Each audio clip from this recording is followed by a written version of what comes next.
I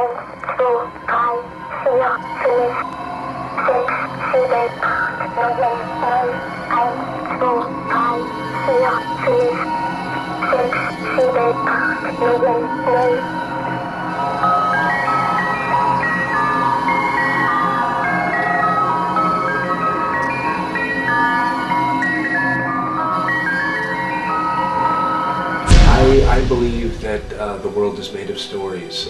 If you're a scientist, you see a world made of chlorophyll and atoms and light bouncing off of things. I see a world made of stories, and I feel like the stories that we get swept up in and fully immersed in and that we believe in define the very texture of the lives we lead. We're basically a storytelling factory, but not, not bland, generic, by the numbers stories. There's just a cluster of mad ideas going on here, and really, something for everyone.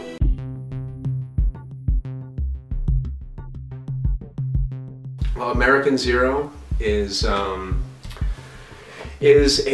ferocious, mean, nasty, and hilarious little comic. It's a James Bond figure, a super spy, town-taming, badass action hero figure who is an overt fascist rather than an implicit fascist.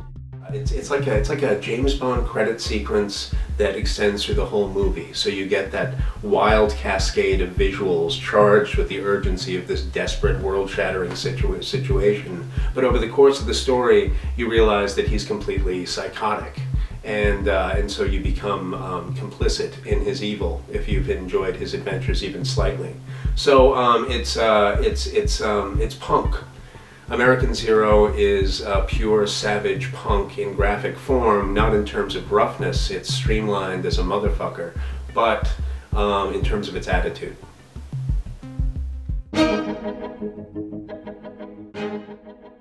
Other Men in the Oraculoids, the premise is taking the surrealist artists and poets who were active in Paris in 1930 and reimagining them as pulp heroes in the vein of the time, or pulp villains in many cases.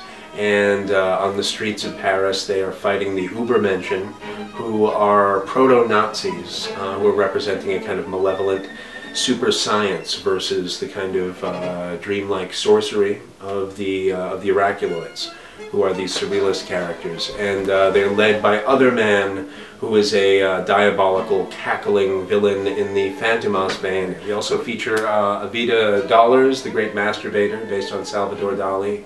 Robert Desnos is the radio ghost. Man Ray is X-Ray Mankiewicz, also known as the Naked Eye. Lee Miller is the Bleeding Rose. If you know who these people are, there'll be a special kick in the book for you. But basically it's a rip-roaring story of surrealist sorcerers versus Nazi super scientists on the streets of Paris in 1930, fighting for the soul of mankind.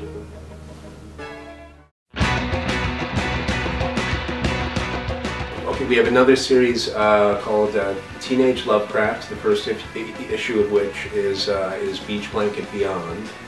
And this is a book I'm working on with Sir Richard Wentworth, a dear friend of mine that I've known for years, and we've shared a passion for the works of H.P. Lovecraft. And I've always been weirdly haunted by the accidental surrealism of those awful Frankie and Annette Funicello beach movies. You give that a Saturday morning cartoon treatment with bouncy Frankie and Annette beats, but en route we're going to see little Howie Lovecraft coming of age and owning up to the deep, bloody darkness in his own soul and learning to inflict it more effectively on the rippling, muscled, big-jugged beach gods that gape on all sides of him in the misty little town of Innsmouth. Me and these artists have just created the most beautiful and personal and ferocious and authentic stories that it is within our power to create. And I'm very proud of them, and I want everyone to be reading them. And not selfishly, but because I want to share this beauty. We're asking for $3,000 And this will cover the printing of Hypnozines numbers 1 and 2, Teenage Lovecraft number 1, Other Man in the Oraculoids number 1, and American Zero number 1. So we will have the first issues launched of all those titles along with the second issue of Hypnozine. They're packed with ideas that I think could subtly warp culture, at least in the heads of the people reading them, and warp it in a more exotic and magical direction. And these ideas, subversive though they may be, they're wrapped in a protein coating of pure pop art magic that you just want to eat like candy. But in the process of eating the candy, you find it's spiked with all sorts of uncomfortable and beautiful truths.